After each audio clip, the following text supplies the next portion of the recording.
Bismillahirrahmanirrahim. Assalamualaikum warahmatullahi wabarakatuh.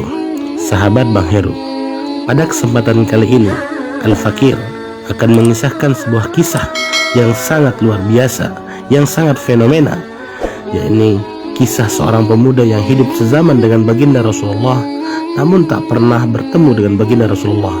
Ialah Uwais Al-Qarni, pemuda yang terkenal di langit. YouTube channel, jangan lupa like, dan subscribe di bawah dan tekan loncengnya. Aku tungguin ya. 1, 2, 3. Terima kasih yang sudah setia teman-teman. Pada zaman Rasulullah SAW ada seorang pemuda bermata biru, rambutnya merah, berpenampilan cukup tampan. Wajahnya selalu melihat pada tempat sujudnya dan tangan kanannya menumpang pada tangan kirinya.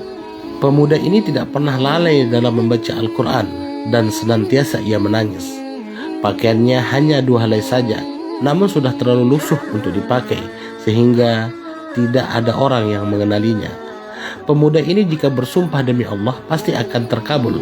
Beliau tidak dikenal dan miskin, malah banyak orang yang mentertawakannya, mengejeknya, dan menuduhnya sebagai pencuri, serta bermacam lagi penghinaan dilemparkan kepadanya. Pemuda Yaman ini telah lama menjadi yatim, tidak mempunyai saudara kecuali hanya ibu yang telah tua dan lumpuh. Untuk menyara kehidupan sehari-hari, Uwais bekerja sebagai penggembala kambing. Upah yang diterimanya hanya cukup untuk kehidupan harian bersama ibunda. Jika ada uang lebih, beliau akan membantu tetangganya yang hidup miskin dan serba kekurangan seperti keadaannya. Walaupun dalam keadaan serba payah, beliau tidak pernah lalai dalam mengerjakan ibadahnya, sedikit pun tidak pernah berkurang. Sepanjang hidupnya, beliau melakukan puasa di siang hari dan bermunajat di malam hari.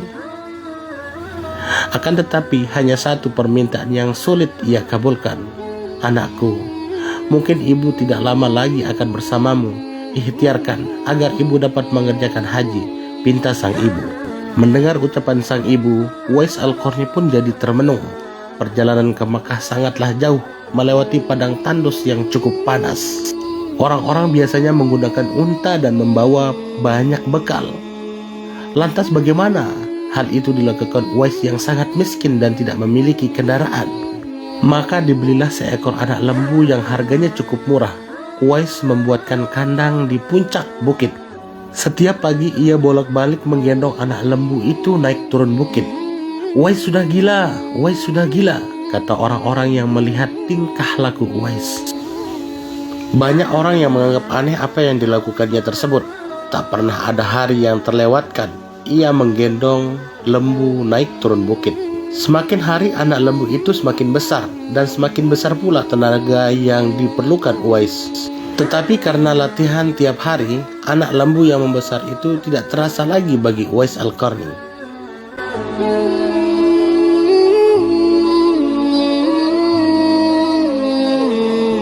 Setelah 8 bulan berlalu, sampailah pada musim haji, lembu Uwais telah mencapai 100 kg.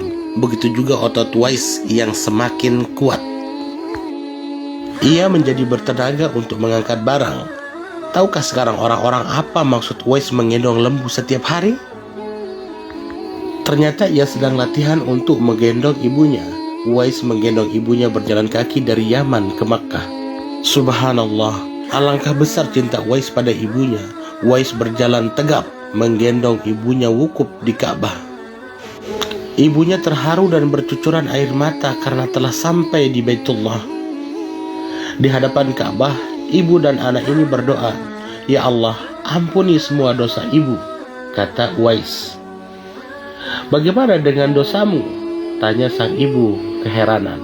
Uwais menjawab, "Dengan terampuninya dosa ibu, maka ibu akan masuk surga. Cukuplah ridha dari ibu yang akan membawaku ke surga." Itulah keinginan Uwais yang tulus dan penuh cinta. Allah Subhanahu wa Ta'ala pun memberikan karunia untuknya.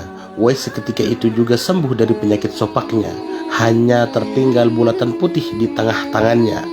Itulah tanda untuk Umar bin Khattab dan Ali bin Abu Thalib, 2 sahabat Rasulullah Sallallahu Alaihi Wasallam untuk mengenali Uwais Al-Qarni.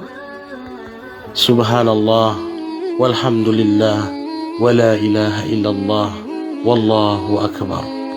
Sahabat Bang Heru, itulah sebagian kecil dari kisah pemuda yang sangat taat dan berbakti kepada ibunda Uwais Al-Qarni.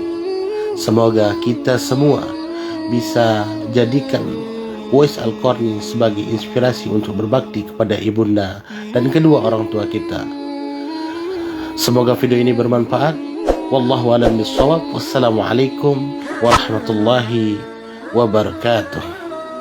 Oke, kita sudah selesai makan. Masya Allah, bahagia ya. Senang, Masya Allah. Luar biasa. Allahu Akbar.